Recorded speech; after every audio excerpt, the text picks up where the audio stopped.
सभी साथियों और छात्रों नमस्कार। किसी भी परीक्षा की तैयारी के लिए आपको पेपर कैसे देना है उसके बारे में मैं कुछ जानकारी देना चाहूँगा। देखो, जब भी आपका कोई भी पेपर हो तो सबसे पहले आप समय पर पूछें। समय पर पूछकर आपको करना क्या है, अपने चेयर पे बैठने के बाद में, अपनी शीट ग्रहण करने के बाद में आँख बंद करके आप कम से कम 2 मिनट गहरी गहरी सांस लें और सांसों पे अपना ध्यान केंद्रित करते हुए जिसको भी आप अपना इष्ट मानते हैं, माता जी या हनुमान जी, राम जी या गुरुदेव, जिसको भी आप मानते हो आप उसको याद कीजिए। इसके बाद कॉपी मिलने पर पहले पृष्ठ पर जो कॉलम है वो आप ध्यान से भरें। कौन से विषय का पेपर है, विषय का कोड क्या है, ये सारी चीज़ ध्यान से भरें। लेकिन एक बात का विशेष ध्यान रखें कि रोल नंबर बिल्कुल सही लिखें। इसके बाद पेपर को आप ध्यान से पढ़ें और जो जो प्रश्न आपको अच्छे से आते हैं, चाहे वो कितने भी नंबर के हो गए, उनमें आप एक हल्का सा पॉइंट मार्क करते जाइए। जब सारे क्वेश्चन आप पेपर पढ़ चुके हैं और जब आप पेपर स्टार्ट करने का समय आ जाए कि भाई शुरू करना का समय हो चुका है, तो अब सबसे पहले पेपर में एमसीक्यू होते हैं।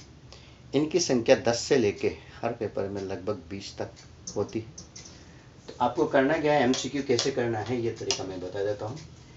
जितने प्रश्न है एमसीक्यू के, भाई जैसे 20 है या 10 है, तो आप ऐसे करके answer 1, answer 2, answer 3, answer 4, answer 5, answer 6, answer 7, answer 8 up to जितने भी है 10 या 20 जितने भी हैं एमसीक्यू इस प्रकार से लिख दें।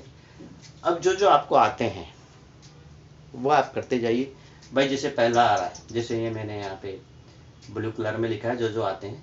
पहला आता है ए लिख दिया, दूसरा आता है सी जो आ रहा है, चौथे में बी, छठे में डी, और बाकी जो ये हरे कलर में लिखे हैं ना, ग्रीन कलर में, वो आपको नहीं आते हैं।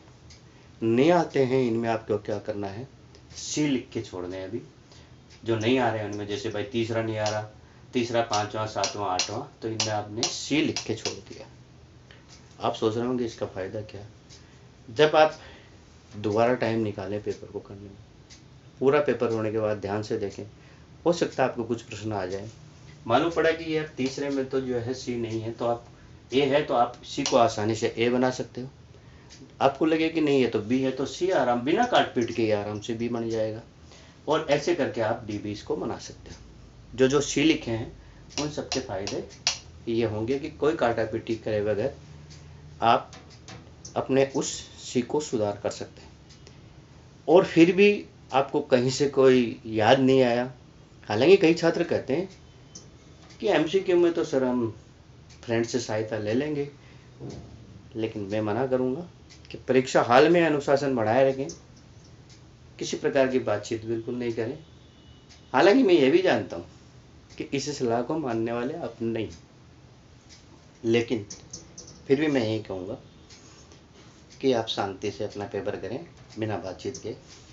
इसके बाद जब एमसीक्यू हो जाए ना, तो आपको जो प्रश्न अच्छी तरह आते हैं ना, सिर्फ वो प्रश्न करते जाएं, चाहे वो कितने भी नंबर का।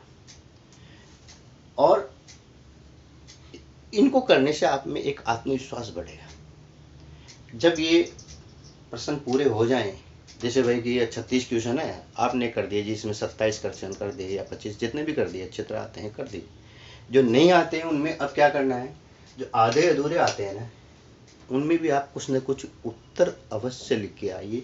कोई प्रश्न खाली नहीं छोड़े, कोशिश ये करें।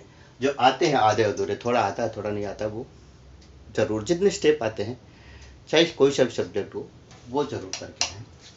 अब आते हैं कि कई प्रश्न ऐसे होंगे जो बिल्कुल नहीं आते हैं। इन प्रश्नों का क्या उपाय है ना उपाय। जब एक फौजी बॉर्डर पे युद्ध लड़ता है और उसकी बंदूक में गोलियां खत्म हो जाती है ना, फिर क्या करता है, वो बंदूक से ठोकना शुरू कर देता है, लेकिन घुटने नहीं टेकता है। वही काम आपको करना है यहाँ पे। जो भाई प्रश्न नहीं आ रहे, मान लो 7 प्रश्न ऐसे हैं जो बिल्कुल नहीं आ रहे हैं, तो उन 7 में आप नंबर डाल के जो जो नहीं आ रहे हैं उनमें 2-4 लाइन जरूर लिख के आए। हो सकता है कुछ स्टेप सही हो तो आपको उसका नंबर मिलेंगे।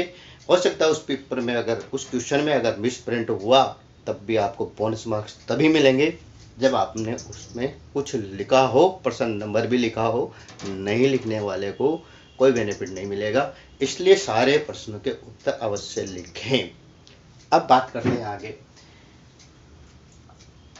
अगर नंबरों की हम बात करें, देखो बच्चों, अगर आपके किसी भी सब्जेक्ट में केवल पासिंग मार्क्स आ रहे हैं या उससे केवल 5 से 1 नंबर ही ज़्यादा आ रहे हैं, तो मान के चलिए कि उस विषय में आपकी अच्छी तरह तैयारी नहीं है और आगे आने वाले परीक्षा के लिए आप कमर कस लें और बहुत ही अच्छे से उसकी तैयारी करें। अगर ये वीडियो आपको पसंद आया हो तो मैं सभी शिक्षक साथियों से और छात्रों से अनुरोध करूँगा कि इस वीडियो को लाइक करें, शेयर करें और आगे मैं इसी प्रकार से कोशिश करूँगा कि छात्र हित में वीडियो बनाता रहूँ, तो सब्सक्राइब भी करें। शिक्षक साथियों से मैं विशेष अनुरोध करूँगा कि कोई कमी लगे तो मुझे बताएं, कृपया कमेंट करके बताएं, मैं सुधार करने की कोशिश करूँगा। इसके अलावा अगर आपको वीडियो अच्छा नहीं भी लगे तब भी छात्र हित में शेयर ज़रूर करते हैं। धन्यवाद।